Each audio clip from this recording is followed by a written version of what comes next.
One last question. Suppose, Lord Russell, this film were to be looked at by our descendants, like a Dead Sea Scroll in 1,000 years' time.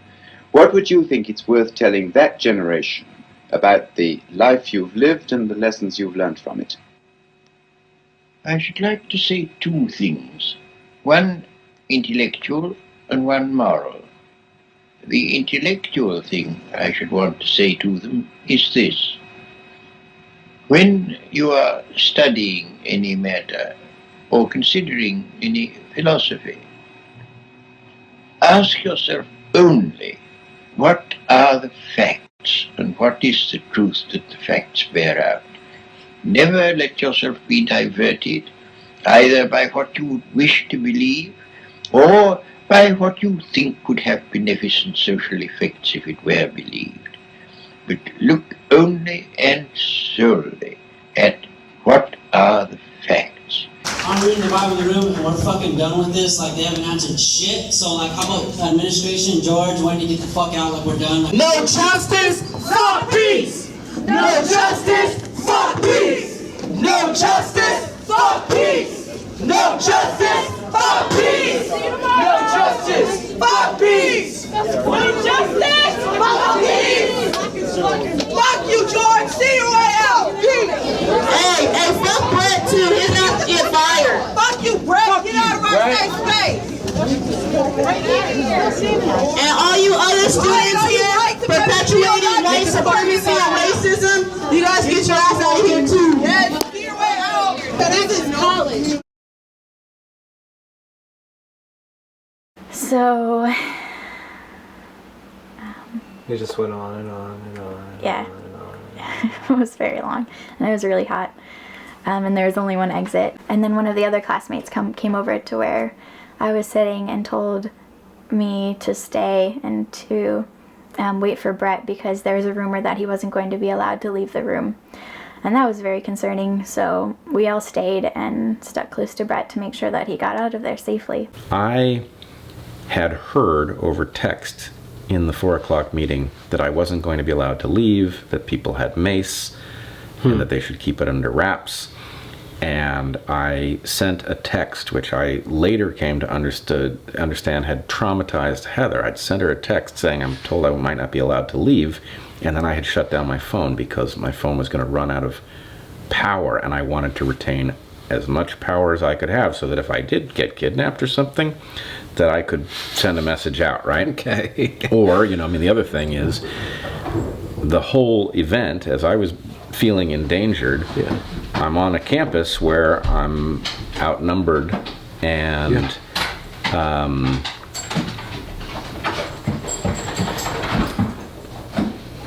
on a campus where I'm outnumbered and suddenly understood to be a villain by lots of people.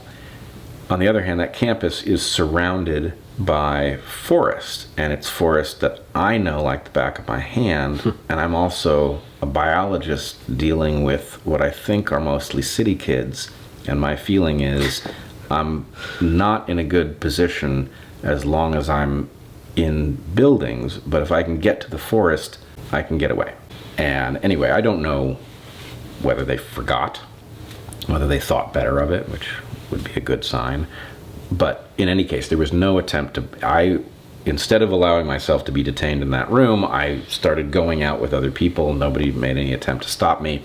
So I emerged from the building, and at that point, at the point that I hit the ground floor and was outside of the building, I did feel like, well, I don't know what that was, but at least I'm out here. As we were leaving with Brett, people were calling us Nazis and white supremacists and racists, and I was just really curious how they felt that they knew who I was and what I believed and what my values and opinions were,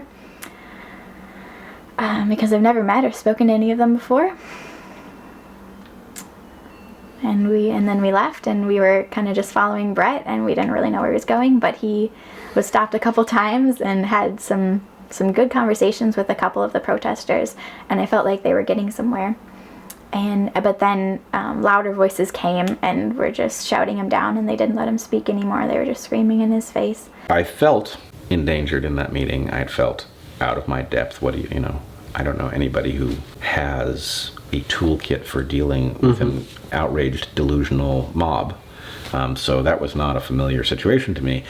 Being outside, talking to students who were clearly confused about what was going on, but were interested in engaging, that's my home turf.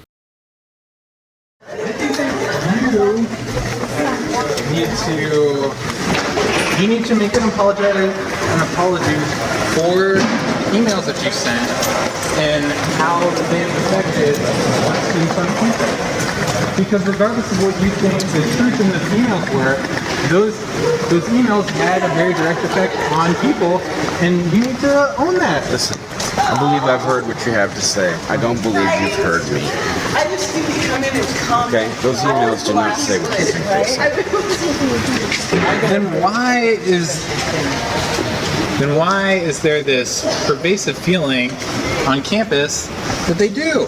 Well, you have studied your history, and you know that there are processes that take people over, right? There are things that happen at a witch burning, there are things that happen at a lynching, there are things that happen... Do you think this is a witch hunt against you? Well, I think this is a witch hunt, and I think I am the designated witch for the moment, yes. Okay? Yeah, he's made himself a target because he spoke out against something that nobody's really willing to talk about. And I would, thank you, I would point out that a key feature of this dynamic is that there can be no visible diversity of opinion, which means that anybody who expresses another opinion, whether it be right or wrong, has to be stigmatized sufficiently powerfully that everybody else knows to shut up. Exactly. No, I don't think that there's not that silencing aspect. Can I ask you a question?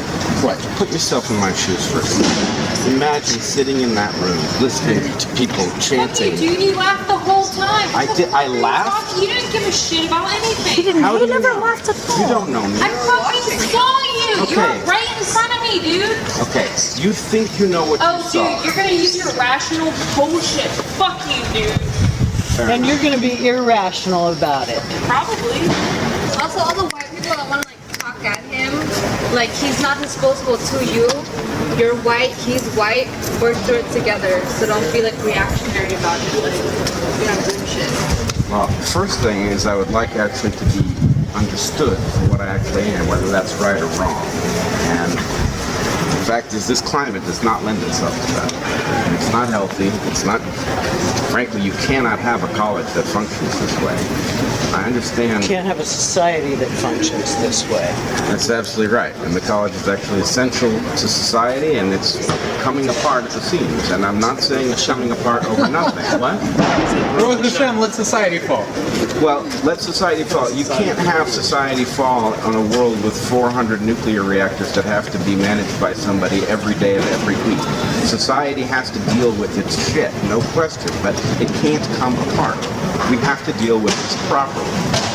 Stuff at stake. Take pieces. If society comes apart, 3 billion people are going to starve instantly. You don't want that. I don't want that. What's that think about letting people of color ask white people to leave campus? Wait. Say that again?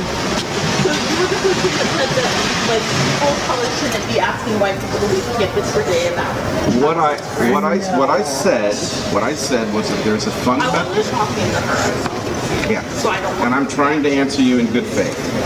What I said was that there is a fundamental difference between a population deciding to absent itself from campus and a population deciding to absent another population from campus. I still believe that that is true.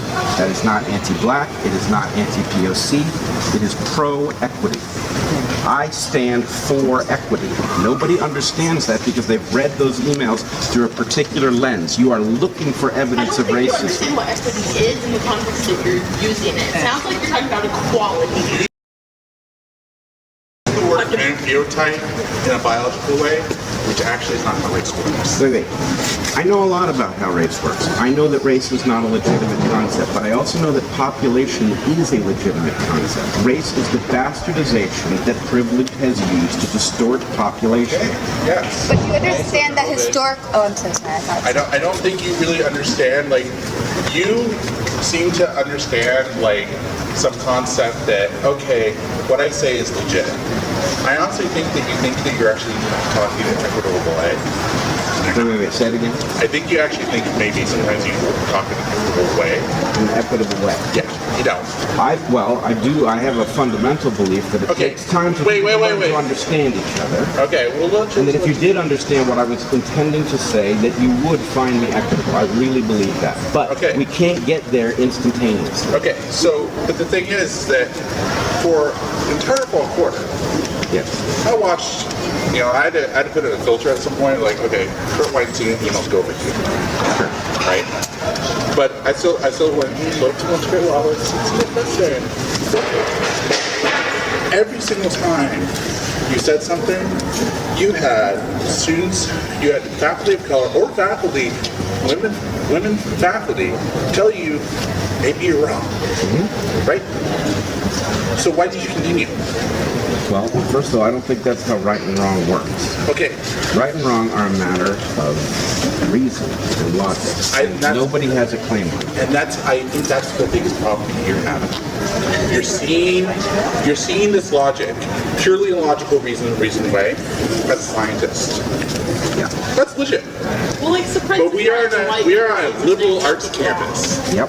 We are a cross-disciplinary, interdivisional campus of the liberal arts. Do you know that I'm not in one of the science planning units, that I'm in consciousness? I know where you are, honey.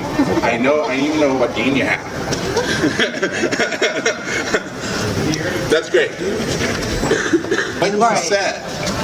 What you say, does it harm people? I'm right here, I can answer that. Is it a construct of violence? Because if people are telling you that we are being neglected and that you are harming us, it means you're harming somebody. It doesn't get more complex than that. I mean, I think it does. It doesn't. I think it does get more complex. Okay. Look, you are in a system that does harm consistently.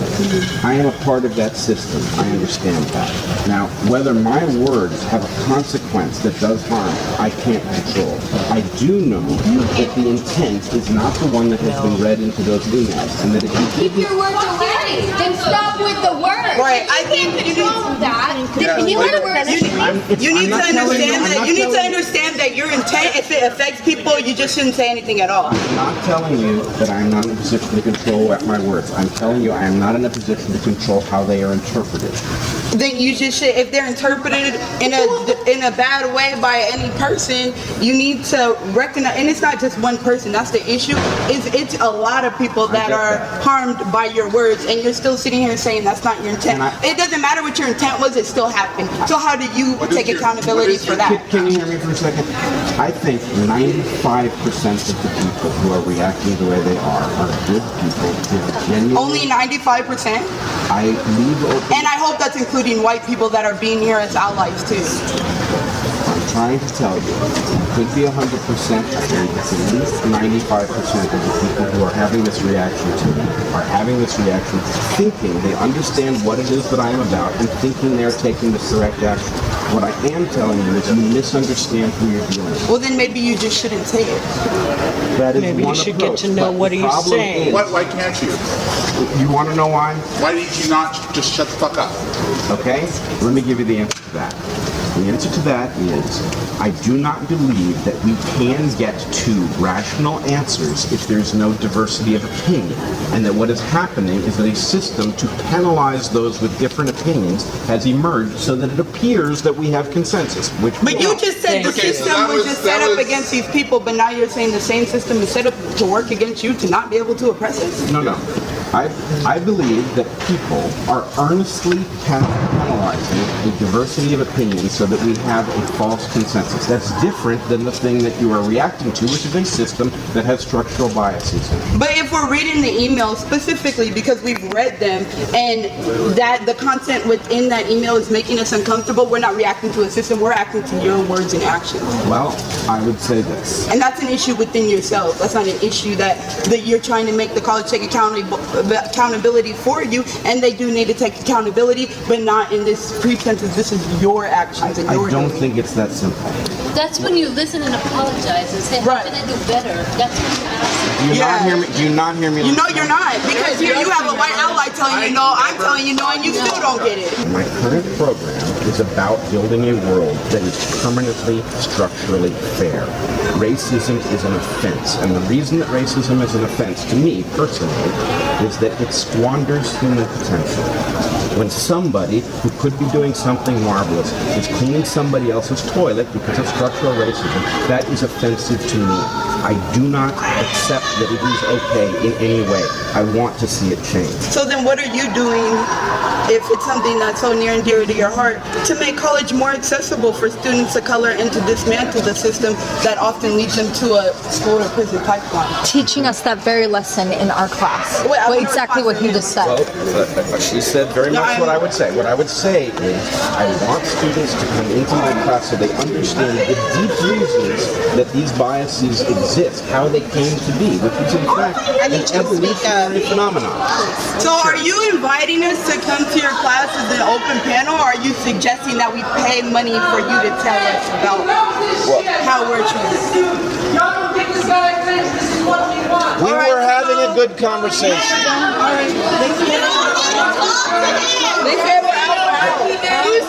This is bullshit! Hey, you don't need to talk to your this shit. You know, let's go ahead. It doesn't matter. Don't talk to him.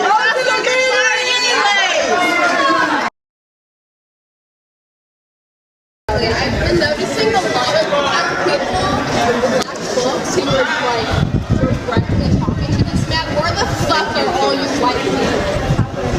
Where the fuck are your voices in this? Because you, as white people, are perpetrating white supremacy. And so is this man. Where the fuck are all of you at? As our allies, as our helplessness. Shut the fuck up. I am not referring to you. I'm referring to all of these people that are my allies. Where the fuck are you? I was just having a private conversation with this guy. I don't even know him. Where are you? Huh? I don't know the guy. I just want to get to know him. That's all. I've noticed that he's been targeted and whatnot, or he's been bad guy to people, and I'm like, hey, everybody sees that too. I mean, I want to get to know the guy. He looks like a cool guy to hang out with. This is what I'm asking. Dialogue. It's not so tough. We're just having a private conversation. What? 1491 describes the state of the New World prior to European conquest. My point is, he's telling me that I need to understand something about other populations. No, that's not what I said. I said you need to stop demanding that everybody use logic and reason and white forms of knowledge to fucking prove yourself to the world. That's exactly what Tell me. experiences. I just like feel like experiences of millions of people in this country saying one thing, and you cannot, as a white person, tell people of color that their experiences do not matter, because there are millions of people saying the same thing. And also, to your point, I'm not talking to you, sir. To your point, young lady, your single experience does not override the experience of all other people who are here.